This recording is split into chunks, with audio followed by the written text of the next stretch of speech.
7 C's of leadership. I assume we're all going to walk out of here with 7 C words or 7 C somethings that we might be able to apply, either all of it or some of it. So without further ado, I'll turn this over to Bill. Thank you.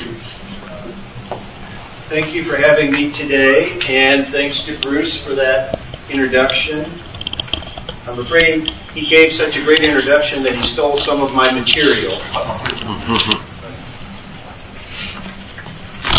I have here a photo of several leaders, some leaders, and I put that collection of photos up there to stimulate your thinking, because I want to start by asking you a question about leadership, which is what we're going to talk about today.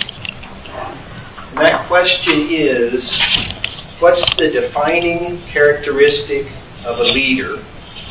And let me word that question a different way. What is it without which you aren't a leader? If you don't have this, you aren't a leader. And I'm not saying the difference between a good leader and a bad leader. I'm saying if you don't have this, you aren't a leader. Yes, ma'am. Vision. Vision. Motivate or influence others to follow you. Motivate or influence others to follow you. Any other ideas? Yeah. You have to be the type of person that people trust and are willing to follow, but you have to build trust and rapport with the people that you're leading. Trust and rapport. I was going to say credibility. Credibility. I think this gentleman here nailed it, because I would submit to you that the defining characteristic of a leader is you have followers. If you don't have followers, you aren't a leader. So today, as we talk about leadership, most of what I'm going to talk about is about you in a role as a leader and what you do.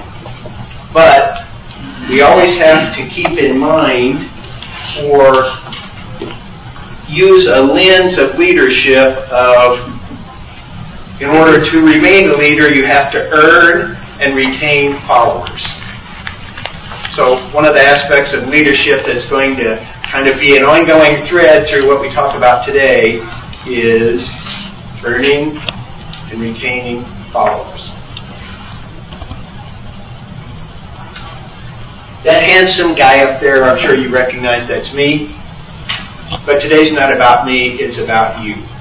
So let me very briefly say that I am a student and a teacher of productivity, effectiveness, and high performance, and how to apply those in an individual context and in an organizational context. And as Bruce said when he stole my material, is my goal today is to give you ideas and tools that you can take back to your business, and you can apply something from today this afternoon in your work. So my goal is to give you things that you can immediately take back and use them in your work, potentially even this afternoon. You see a string of characters up there? Do you see any words in that string of characters? If you do, just holler out what words you see. Opportunity. Unity. Here. Yeah. No. All right, so I heard someone said opportunity is nowhere. Port. Now. Opportunity is now here.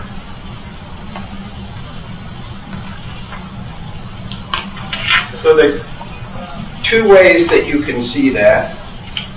One would be opportunity is now here. The other is opportunity is nowhere. I would submit to you that one of the things that followers look to a leader to do is find opportunity. Will Burrow says, if opportunity doesn't knock, build a door. So I would say followers look to the leader not only to see opportunities, to discern opportunities, but if necessary, to create opportunities. I was going to talk about the 7 C's of leadership, and here they are, and the C is just to help you remember what they are. So the 7 C's that we're going to talk about are clarity, competence, continuous learning, constraint analysis, creativity, concentration, and courage. And feel free to scribble notes, as I see many of you are. I will make the presentation available to you afterward if you're interested in it.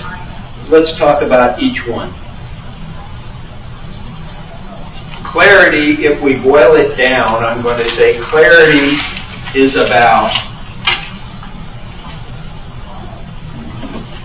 if you want to be successful or achieve a goal, the first thing you need to do is have a really clear, that's what clarity is talking about, is being clear about things, of what it is you're trying to accomplish and why. And I would suggest that we need to talk about clarity in 3 areas. The 3 areas are yourself, your, whether we call it your team, your employees, your staff, your followers, and your business. If we start with knowing yourself, it's in your business, if you want a business, in your career, if you work for somebody else. One question that's really important to be clear about is what are you trying to accomplish and why? So that why could be to make a lot of money. It could be to build a business you leave to your children. It could be to solve world hunger. It could be any of a number of things. But I would submit it's important for you to know what it is you're trying to accomplish and why. If we look at B, C, and D up there, what do you like to do? What are you good at and how do you like to work? I'm going to boil that down to know what you're good at and what you like to do and do those things.